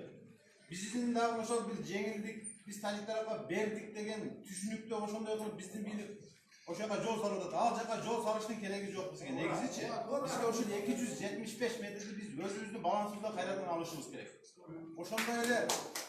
Ошондой эле мурда иштеп кеткен Курбанбай Искендеров деген делимитация демаркация комиссиянын төрагасы өзү лейлектен болот. Өтө күчтүү киши. Бирок анын тилекке карышып, азыр жумуштан алып койгон. Так туура айткандыгы үчүн, чындыкты айткан үчүн ал киши жумуштан алган. Ким алды эле? Өкмөт алган. Ошону тактап көрсөңүздөр өкмөт мүчөлөрү. Эми аларды атай окубайт, аларды кысым кылган өздөрү агым жазып пенсияга кеттим деп кетет андай кишилер. Ушундай билген адамдардын баарын кысып, оозун жаап. Ошондой Искендеровдой кишилерди губернаторго коюш керек же кайрадан ошол Мен батареям өчкөн жатат, туугандар. Кечиресиздер, өчүп калсам ортодон. Депутаттар менен мындай сүйлөшүп отурдук өзүбүздүн ошол партиянын депутаттары менен. Ошол кишини эгер губернатор кылып коюп берсе бизге, ал киши 1 жыл ичинде өтө бүт Кыргызстандын пайдасына чечет деген биз ойдобуз да. Атын кайталап коесузбу? Искендеров Курбанбай. Мурда делимитация демаркация комиссиянын төрагасы болуп жүргөн. Мурдагы комиссиянын төрагасы. Ошону талап кылышыбыз керек да. Эме туугандар мен жана комиссияга мен кошконго уруксатпы жалпы? Кошулуңуз, балыкчыдан болсун бир адам. Массалык маалыматтар мен дагы бир айта турган көйгөйлүү орчундуу маселе жанагы Улугай айыл өкмөтүндө Козбагылан деген дарыя өтөт. Тажикстанга билесиңер. Ошонун жанынан азыр суу тартыш. Улугай айыл өкмөтүндө 5-6 айыл турат да. Өздөрүнө ичкенге суу жетпейт. Ошол дарыя биздин дарыя болсун. Ошонун жанынан канал кайрадып дагы кошуп туруп канал касса деп. Аймактарды өнүктүрүү деген жылы эмне деген сөз? Ошол аймакты ошол программасында караса, же президент мени кабыл алса, мен ошол идеяларды айтат элем. Баягы карап көрүңүздөр. Суу аларга кетпес. Биздин делегели дыйкан эл. Биз эксек болот ошолор эккен. Биз тажиктерден сатып албайбыз. Ошол маселе боюнча жакшы караса эле. Суу маселеси боюнча неге биз өз суубузду беребиз? Алар бизге мынчалык качылып эмелерди жасайт. Неге биз жүктөрүбүздү берет? Демек биз аркылуу алар билесиң, Ленинабад Хаджет облусу көптөгөн эмелерди ошол жерден бизден продукция менен тамактанышат. Анан келип туруп Ордо шелине мыкачылык кылган, мындай балдарын боздогон жаман нерсе экен. Мындай этип атып, бул деген мен айтайын, бул бийликтин алсыздыгы болуп атат. Эгерде бийлик күчтүү болгондо бул деңгээлге алып келбейт болчу. Өз элини сатпаш керек. Өз жерини саткан бул хадисте да айтылат. Билесиздерби? Өз элиңди саткычаң, билбейм, анан кийин мен сиздерге айта албайм аны. Сатпагыла. Эли журт бул биздин мекен. Эли журт бул лейлектин бул менин мекеним. Муну сатканды мен каалабайм. Ошон үчүн жардам бергиле. Эл өнүксүн. Эл лейлекти өгөй бала кылгыла. Лейлек алыста калды. Карай турган бияктан барган алсыз бийлик болуп атат. Бир депутатыбыз бар. Болгону Табал Тилаев деген. Ошол маселени суу боюнча көтөрдү. Эч кимиси колдободу. Мына Баткен облусундагы бир депутат, кана Исхак Масалиев, кана Карамат Розова, кана баары демелер. Аларга Баткен керек эмеспи? Бир эле Тилаевга керекпи? Мунун сүйлөйт, мунун сөзүнү мен эгер мен күчтүү болсом, менин сөзүмдү колдойт экенсиздер да. Эгер бул алсыз болсо, мунун сөзүнү эч ким колдобойт экен. Көпчүлүк эгип кетип атат. Сакал кечирет. Ошондой. Булакбашы. Мен жолгам деген сөз бар. Суу жетпейт. Ошону айтат. Постоянно сиздер сабырдуулукка чакырамдар. Биз мына биз могу сунушту берип атпайбызбы? Ошондо бүт подробно жазылган. Бүт бардыгын жазганбыз. Аксакалдарга жай бергиле, Үстек. Отургузгула. Биз жазганбыз, мына азыр айтып атасыңар, баягы коррупция боюнча айтып атасыңар, туура. Делимитация мына азыр мына менин коллегам айтып кетти, Курбанбай Искендеров. Делимитация демаркация ушу чек ара маселеси боюнча өтө жогорку деңгээлдеги специалист. Тилекке каршы бул киши барбагандыгынан президентке туура эмес маалымат жетип, ушундай кырдаал жаралып отурат. Дагы мына Мамат Сабыр Айбалаев жөнүндө айтып кетти. Тилекке каршы биз бул кишини пайдалана албадык. Эгерде тийиштүү ушул кишилер болгондо, мындай кырдаал жаралмак эмес. 20 жылдын ичинде ушул чек ара позицияны да калтырбай, областтын социалдык экономикалык абалы жөнгө салмак. Азыр дагы кеч эмес, эгерде үнүбүз канчалык деңгээлге чейин жетет, мына аны мезгил көрсөтөт. Ушул эки кишилер менен өкмөт президент дагы ушул кишилерди ушундай жумушка алып баратып болсо ушул маселелер чечилет деген ойдобуз. Албетте мына азыр менин жердештерим сүйлөп атат. Биз азыр сразу менен чыкканбыз, баягы жолго шагыл төгүлгөндө анклавда калуу коркунучу депчи. Бул жерде бардык эле бизден чыккан өкүлдөр сүйлөп келген. Мына Табалды Тилаев дагы жогорку деңгээлде жогорку кеңеште сүйлөп атат. Улукбек Кочкоров сүйлөп келген, Мамат Айбалаев сүйлөп келген. Мына сиздер сүйлөп атасыздар, бирок жыйынтык чыкпай атат. Эми ушунча мына азыр дагы ушул мүмкүнчүлүктөн пайдаланып бүт эле кыргыз элинин атынан, элек элинин атынан ушул жанагы уулуну жоготкан ата-энесине, туугандарына сабыр айтып койгум келет. Қан төгүлбөсүн, ошон үчүн қан төгүлбөс үчүн мына ушул жерге келип кабинетке кирип сиздер менен түз отуруп, түз кеңешип атабыз туугандар. Бүт маселелер эме болгон. Анан дагы баса берилип айтып кетейин. Делимитация, демаркация ушул комиссиянын ичинде чоң коррупция бар туугандар. Бар туура эмес адамдар иштеп, даже картаны түшүрмөгөн. Тура, ошондой. Эми чек ара маселеси канткенде дагы мыйзамыбызда баягы сыр деп айтылган. Чек араны ушул баягы караганда көп эле сыр болот экен. Анан айтпай турган дагы нерселер бар. Бирок ушул делимитация, демаркацияга тийиштүү адистер келсе эле чечилет. Ушул кырдаал жаралбайт. Билген адам. Сакалкада бир боду айтып коём. Мен Скаградов айылда жашаймын да. Алып кетиңиз. Мен Турсункулов Муса Салиевич. Мен 20 жылдан бeri мына көчүп келдим. Көчүп келгенин билесиңер. Биз кече жер бөлүнгөндө биздин элге 3 сотук жерден жер бөлүнгөн болгон. Туура эмес бөлүнгөн. Биринчиден, экинчиден азыркы мына 2 депутат келип биздин райондон келип айтты. Туугандар, биздин депутаттардан келип айткан түнү базар күнү Аксайда максатта шагыл төгүлүп атат. Мына 2 баланы угуштун ордуга сереп 3-чү күч деп атат буларды. 3-чү күч эмес. Бул 2 баланы угуштун ордуга селер, мен угушумча буларды суракка алыпсыңар туугандар. Мына көрдүңөр эмне болду? Мына көрүп атасыңар алар кандай даярданганын. Мына мен бир эле жерди айтайын. Азыр барсаңар Кайракашта 30 метр жер мурда асфальт кеткен, кыялап канча миллиондогон акчалар менен биз 30 метр жананы жаралап жол кылдык. Ушуну сүйлөшө албаган силер айткан Курбанбай кыла беле ушуну? Билесиң, мына мен 61ге кирдим. Биздин чек ара кайсы жерде? Биз поезд менен Бишкекке келет элек. Бизди каналдын боюнда тосуп, кыздар барбы, эркек барбы бирден неме кылып текшерчү беле. Биз айласыдан келдик. Бизде 5 бир тууган болсоң, үчөө Бишкекте жашайт. Биз жөн жерден келгени жок. Лейлек районундай тыркыраган эл жок туугандар Кыргызстан боюнча.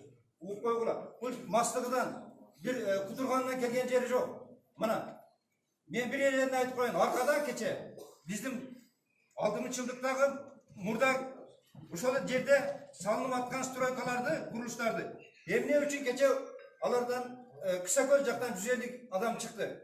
Бул тажиктин жогору жактагы буйругу деп эсептейм. Өзүңөр эсепти. Ошондой. Билсеңер болду. Ошол болгон күнү Тажикстандын президенти мен угушум боюнча, мен туугандарым айтып отурат. Түнү менен сүйлөшүп отурам. Ленинабад облусунда жүргөн. Ошол 150 кыса көздөн эл чыккан күнү олар Ленинабад облусунда жүргөн президенти. Президенттен өкмөттөн даярдалган провокация болчу. Бизге окшоп бир дагы Тажикстандын гражданы бизге окшоп сүйлөй албайт. Өзгөн десеңер балдар, 2 айында алардын бир журналисти Facebook'tan çıktı. Kırgızlar, üskü glazi, seler bul жерде емесіңер, seler Altay'dan келгенсіңер, жеріңе жоқты. Bir jurnalist, bir şuğa atvet bir aldı bu. Алардан буйрук болбосо, алардын журналист эмес, бизге окшогон гражданин ham сүйлөй албайт жигит. Биз Кудайга шүгүр, бизде мынандай демократия бар экен. Биздин президент менен Акташта сүйлөштү. Сүкөдө сүйлөштү. Канат болду. Эмне болду алар, бир неме мана силер өкмөттүн өкүлү болсоңор бизге айткыла, биз таркап кетейик. Эмне болуп атат? Абзатын бирөө бөлүш керекпи? Мына биз эгерде чек араны Кыргызстан мамлекети коргой албаса, биздин чек арада жашаган элге депутаттар буйрук закон чыгарып, законду жазып, элге солдат болуп келген балдарга оружие алып таркаткыла. Ооба, эми тура. Эл өзүн өзү коргосун. Коргосун балдар, мына Баткен облустуга министр обороны Гүлжемей эмне кылып атат? Көчүргүлө.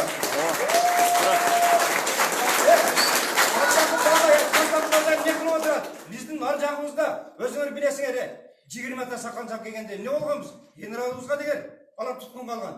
Баткен облусуга апаргыла. Баткен облусуга апаргыла. Баткен облусуга апара албасаңар, Россиядан сөз болгон, экинчи база курулат деп.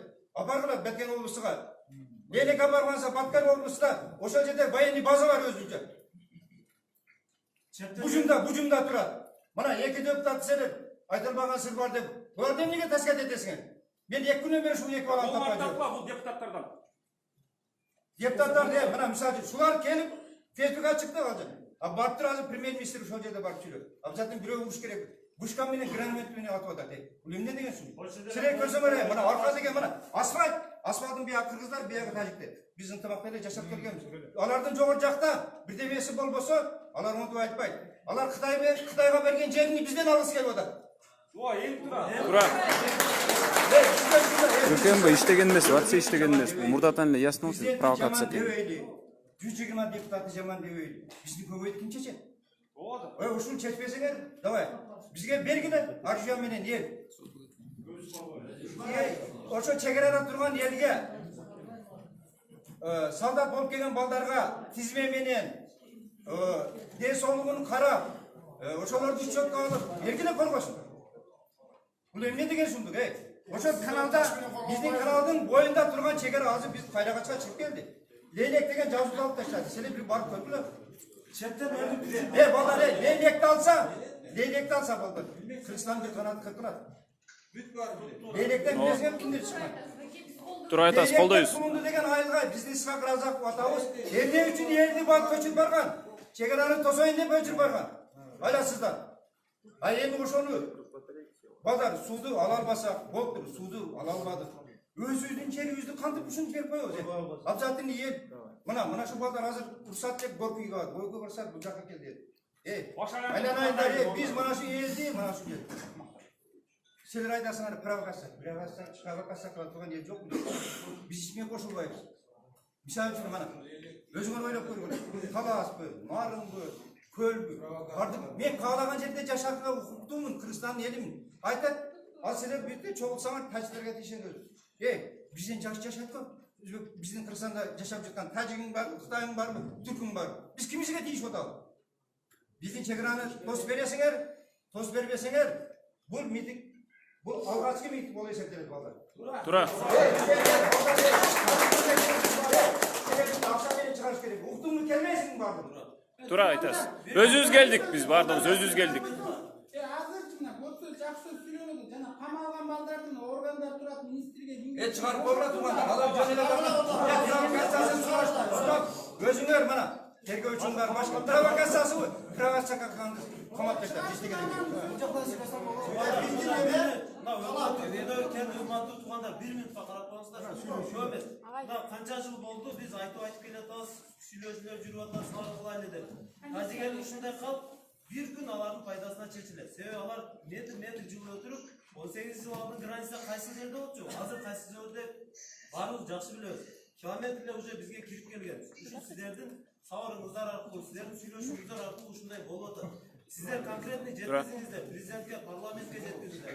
Бир күн болсо дагы алардын пайдасына чечилип атат, урматтуу туугандар. Алар метрлеп жылы отуруп бизге кирип келген анча. Бул баарыбыз билебиз, жергиликтүү калк баары билет. Парламенттик мамлекет болгондуктан биздин мына эл өкүлдөрүн парламент менен жолуктуруңуздар. koyuңуздар. Бир конкретно бир маселени коюңуздар. Конкретный убакытты айтыңыздар. Биз мынча жылда же мынча күндө чечип беребиз деп. Андай болсо болду. 20 жыл болду. Сүйлөшөбүз, чечебиз, жүрүп атат. Конкретный убакытты айтыңыздар сиздер. Конкретный убакытты айтыңыздар.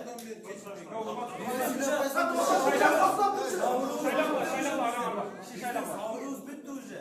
Сабырыбыз бүтті. Себеби дегенде 20 жылда канча жерибизди биз уже бердик аларга. Кетип бердик. Жок эмес. Эмне болсо эмне болгондой тосуп, эмне болсо эмне болгондой бүтүрүш керек.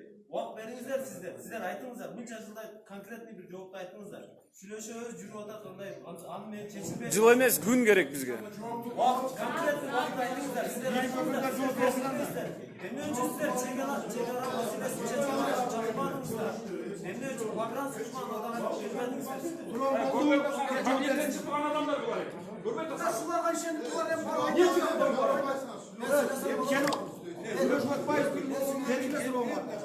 эми Жазып атат, кагазга жазып атат, жеткирет. Жеткизгендер көп болот. жеткизип берет да иши болду. Жеткизбейбиз.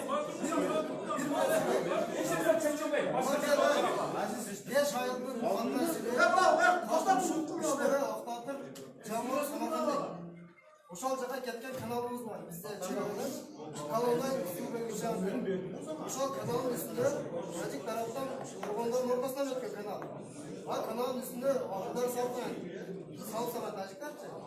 Аны эми биз Кыргызстан тарабы каналды чоңойтуп тазалаганыбыз менен бизге бул жактан Тажикстан үстүндө короо салыштан амал таза болбойт. Эгерде ал маселени чечпесе, biz 10 yılın içinde kalışımız mümkün. Sebebi Samarkand ayında 10.000 halkı var. Onlar oçelikine su koyar. Anan cana kanalın ekicetinde 2 metreden çok varış gerek bunu. 2 metre çok azdır.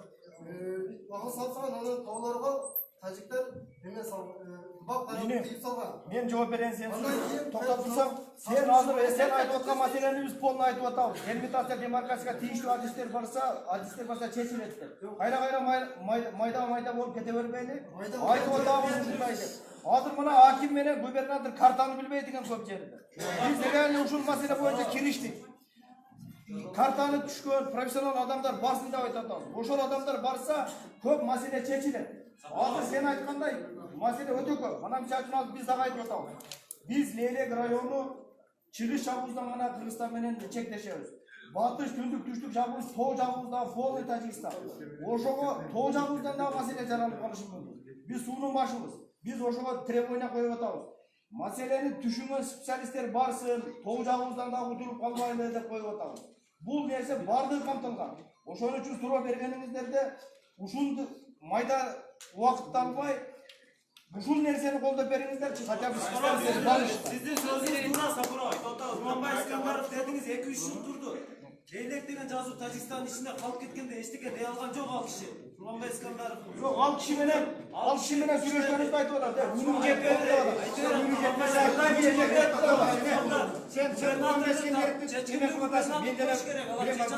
Туугандар. Бир дугал. Аксакал. Ордун коймоктор туурабызбы? Ошол киши коймок. Болбой атат деп элге айтса болмок да ошол киши. Айлыгыдан коркуп чече албайт ал. Аксакал. Ошол жергиликтүү адамдар менен голосование менен алып чыгыш керек. Ким ошол Bir adam сүйлөсүн.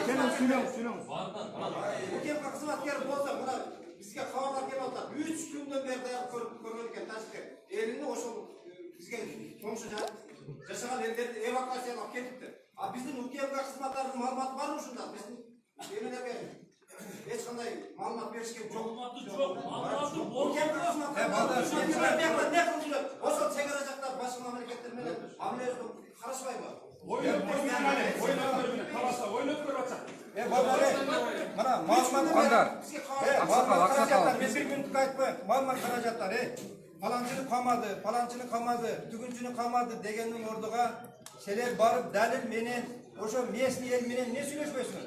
Эмнеге барбайсыңар? Кетели, силер элди каналсыңар го. айтат. Мен өзім жалауатқа барып көріп келдім. Ешкім тартпаптыр, ешқай журналист барған емес. Барақшаға кірсеңіздер, Жалалбаттағы беріліп кеткен жерлерде бар.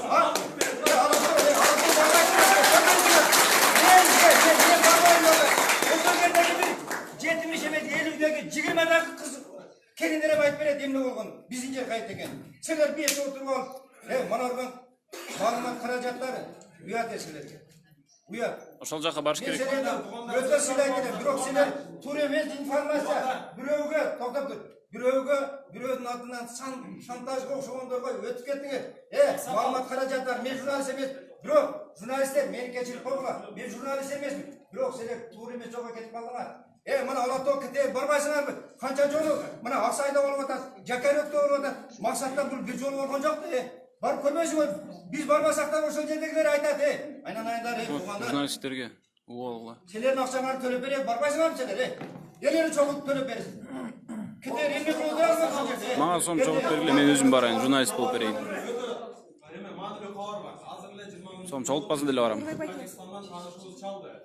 Sizler Funday'ın hükümeti değil, Funda'dalar, Übülöngör'dü alır, Öyle Jaka, Royan Jaka, Koçu örgüle değil. Emine geldiğinde Tacikistan tarafta biraz hayatlıklar jürtü de Тәшіктерді әрді өттір. Қолындың көчкіледі ода. Bir çara görüp, Almatı'da görüş gerek. Sonra Emil Çalgaçı. Söyleşi birinci günü, geçen günü söyleşilgen. Geçen günü. Biro, geçen günü ertemenen alardın sana arka degen jol menen öteyenler çoğun bayını soğuşka daярданған. Kırgızlar tarafta anday daярдык.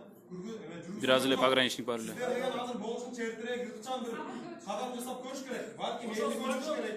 Балким деген могул жердеги элдер барып өздөрүнүн үйлөрүн өздөрү сакташ керек. Ошо колунду арка ошол аябай опасный туруп.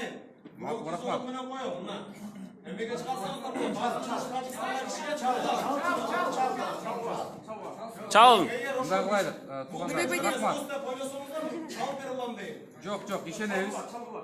Siz aytганыңызга туугандар берлечи, мүмкүнчүлүк берлечи. Нурбек байке. Нурбек байке. Сөзүн коёчу, сүйлөмүш. Мына, Кабинеттен чыккандардан не убас керек ба? 2 күн не кылдыңар десем ушпай койду.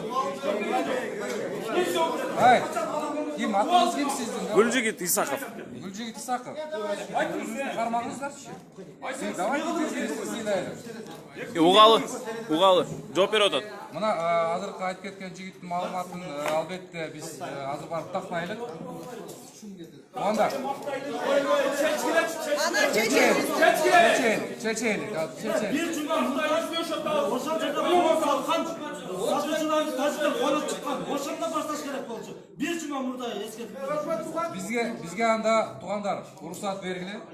Жыйынтыктайлы. Өзүңөр сунуш берип атасыңар, талап коюп атасыздар. Биз барып анда тезирээк жеткирелик, жеткирүүчү адамдарга маселени чечкенге аракет кылайлы. Бизди анда кой бериңиздер. Биз барып, мына талаптарыңардын баарын жеткирелик. Качан жооп берет? Бул жакта азыр ким айтып кетти, жанагы камалган балдар боюнча. Аны дагы азыр биз барып тактайлык ошонун баарын. Жооп качан? Hazır prim-ministr'in bayramışım. Tinç mayınca prim-ministr keresin biyaka. Biyak dinletmez prim-ministr. Айтабыз, аксакал, айтабыз. Bravo. Айтабыз. Nasıl koşar? Туугандар, уруксат бериле, биз бара берелик. Биз барып ошонун баарын Убактын айтып койбойсузбу?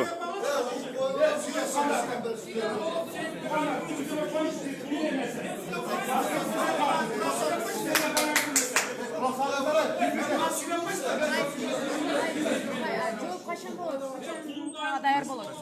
Жаңы эле талаптар коюшпады ошол. Ушул эме төгүлгөнчө алдын ушул 20-дан ашык бүтүнөр келген алар даярданган. Ошол согуш болот. 2 күн, 3 күн канча дейсиз? Тилекке каршы айта албайсыз.